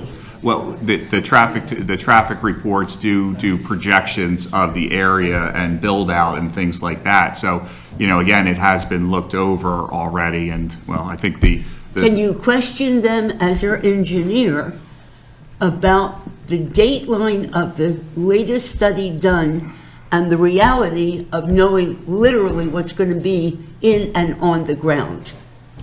I can certainly look into it. I was just letting you know, historically, it hasn't met the signalization requirement, so. Okay. The applicant's traffic engineer. Yeah, if I can try to answer your question, I mean, we understand the volumes in traffic on 23 have increased, from 2006 to now. The problem is there's a criteria that you have to meet. There's what they call warrants. And it has the road that you have, that your side street coming out, which is our driveway, has to have a certain amount of volume, traffic volume, coming in and out. Oh. Okay, so therefore, if that number stays static, which it has, 51 developments is only going to generate what 51 developments generate, it doesn't meet the threshold now. Now, if you had 10,000 vehicles during the peak hour and you have 15,000 now, it doesn't matter what's on the main road. It matters what comes out of your driveway. And I agree with you, but the way the PennDOT looks at it is, if they didn't do that, then you'd have traffic signals at every intersection. You got to have rules. What we're trying to do is, PennDOT hasn't issued a formal decision on that. However, they have reviewed this back in 2009 when they granted us a permit. They've granted it. They've reviewed it over time. When we had resubmitted back in the mid-teens, 2015, around that time. And as Paul said, your traffic consultants that you've had on board, Gilmore at the time, as well as SAFE, have opined on this. And I don't want to. I believe Mr. Fiacco even commented maybe on at the last Planning Commission meeting, is that it doesn't meet the warrants. I commiserate with you. Honestly, I wish we could have signals at more intersections, but if you didn't, then you'd have nonstop. Your vehicles would be stopped everywhere on the main roads all the time, and it doesn't always solve the problems. It creates sometimes more issues. So, we have looked at it. It doesn't meet the warrants, and we're kind of handcuffed. Thank you for explaining the reality of the situation. Yeah. The problems with PennDOT. Yeah. Well, I don't want to blame everything on PennDOT, but if they didn't have rules, then it would be True, it would be but on the crazier than other what it is. hand, Yeah. you have to consider the reality of the number of cars on the roads, and knowing Phoenixville as I do, they're going to have a population of close to 25,000. I don't deny your statement on that. I think Okay. you're correct.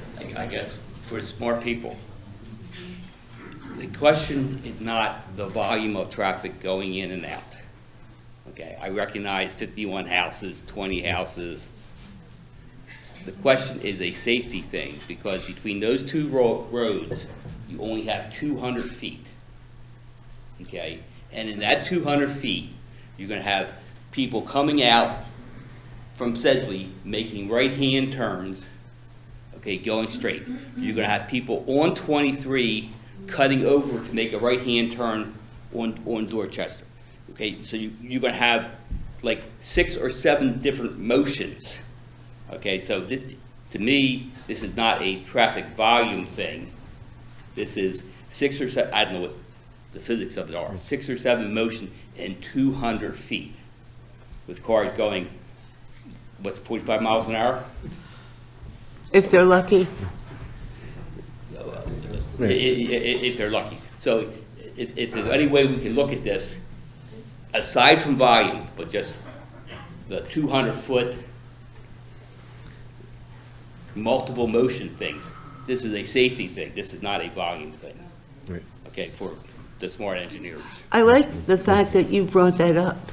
Can we talk to the folks in charge and Senior Prussia?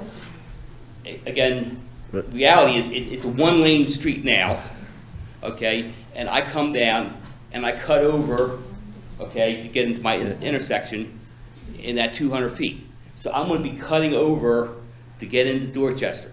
Someone is going to be coming out and going the other way to be going straight.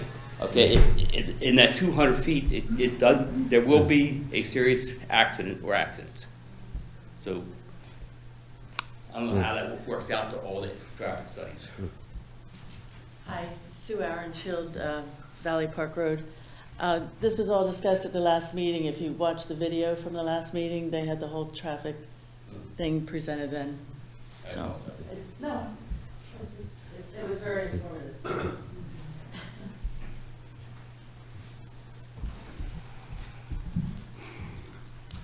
Good evening. My name is Dave Lochner, Dorchester Way. Just a couple comments and concerns. From what we've heard and likely compliance failures that we've heard tonight and continue to hear, I would suggest that a further review is warranted by this Planning Commission. Look at the recent flooding at the dam and the damage to the water treatment plant. That accompanied by some other concerns, some of which are deviating from the established norms in our township. One is proposing the 900-foot long cart path, which is 24 feet wide, entrance, and then a 28-foot cartway throughout the neighborhood with 50-plus homes, versus 32-foot wide with sidewalks on many, having it on both sides. Narrower streets with delivery trucks, buses, you guys know the drill. People walk in the streets, it's dangerous. Narrower streets, I would think it's a heightened danger.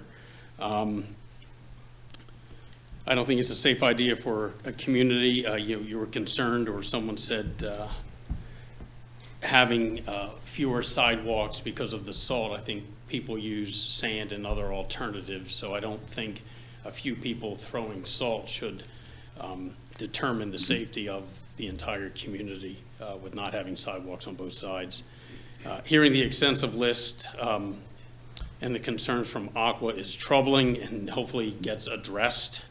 And the proposed intersection within the development, I had seen over the years, it is as they described, a curving Y intersection, and not the recommended and safer T intersections for traffic that they discussed over the years. I'm not sure where that stands, but they had mentioned that the T is preferred for fire trucks and everyday flow, which this development doesn't have. Thank you. Thank you for taking the time to come. Good evening, John Moraz, Meadowbrook Lane. I've been a resident of this township for over 40 years. And if we talk about 2009, 2006, and now we're not coming up to speed with today's zoning laws and all township ordinances, how can that be? 3 things. It's very concerning that Aqua has a lot of issues with this development. I'm glad we heard these because, again, this is a public meeting. We should be aware of what neighbors and businesses are concerned about. Secondly, if the streets are not dedicated, will the school buses be allowed to go down to this avenue and the culvert or / bridge? And thirdly, will Chester County have to review this plan again? I'm not sure. I know you mentioned something about they won't, or will they? After 14 years, I would think they would have to. There's just no way we can see a development that stopped in 2009 be now developed in 2023. Thank you.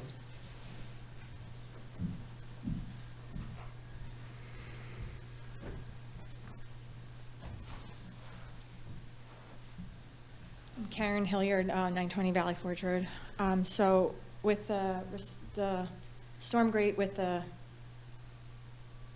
debris coming through the west side, I just was concerned that if it gets blocked on the west side, it will just, on the Belmont Terrace side, if it would just back up on that side and flood the properties on the west side versus, I understand there is a big issue on both sides, but I just want to make sure that who would be responsible for clearing the debris if there was a grate on the west side? Well, if there is a grate on the west side and it's in the, if it's in the right-of-way, which it would be the responsibility of the homeowners association. If it's within the right-of-way and it's dedicated to them, if the township takes dedication, then the township would be required to do it. Because the whole unknown ownership of the Belmont Terrace part concerned me that if no one owns it, no one would be clearing the debris. No, I understand. Quick follow-up.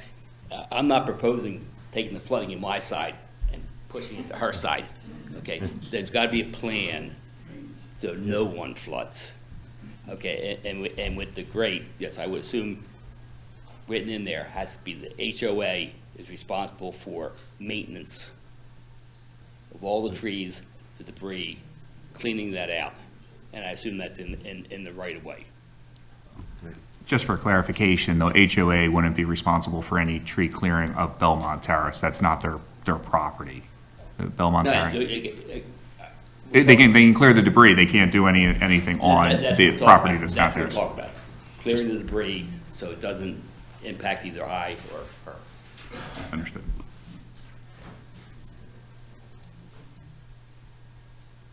Okay. One last chance. Just maybe I could ask Bill a question here.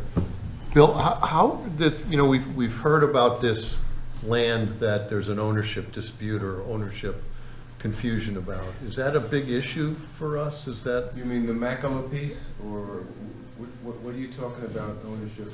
What, wasn't there? Belmont Terrace. Yeah. Well, I hate this. There was a problem with one of the Dorchester residents a while ago complaining about water runoff and things coming through and across the Polig property and originating in Belmont Terrace. So we were asked to find out, who the owner was. So we did a basic check on our own, and we couldn't figure it out. It was very complicated. So we engaged a title searcher to dig deep and figure out who owns Belmont Terrace. And as it turns out, there was a proposed subdivision back in the 1920s or 30s, I forget. Rita Mae Brown, I think her name was. So she was the owner, and then some of the lots were sold off. And the conclusion was that her heirs own it.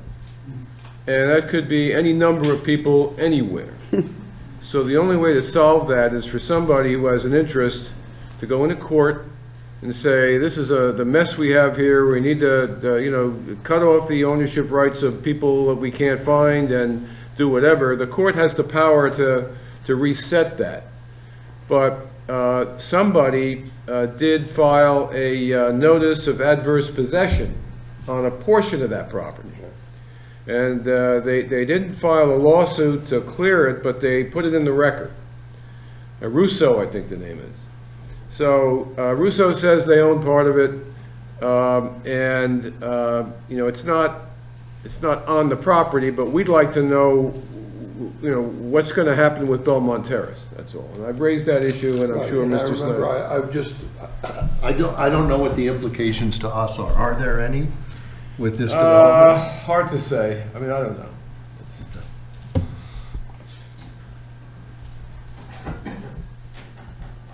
Okay. I'd like to thank everybody for participating this evening, and, Do you need a motion to adjourn? no, I just Okay. say we're done. Thank you for your time. Yeah.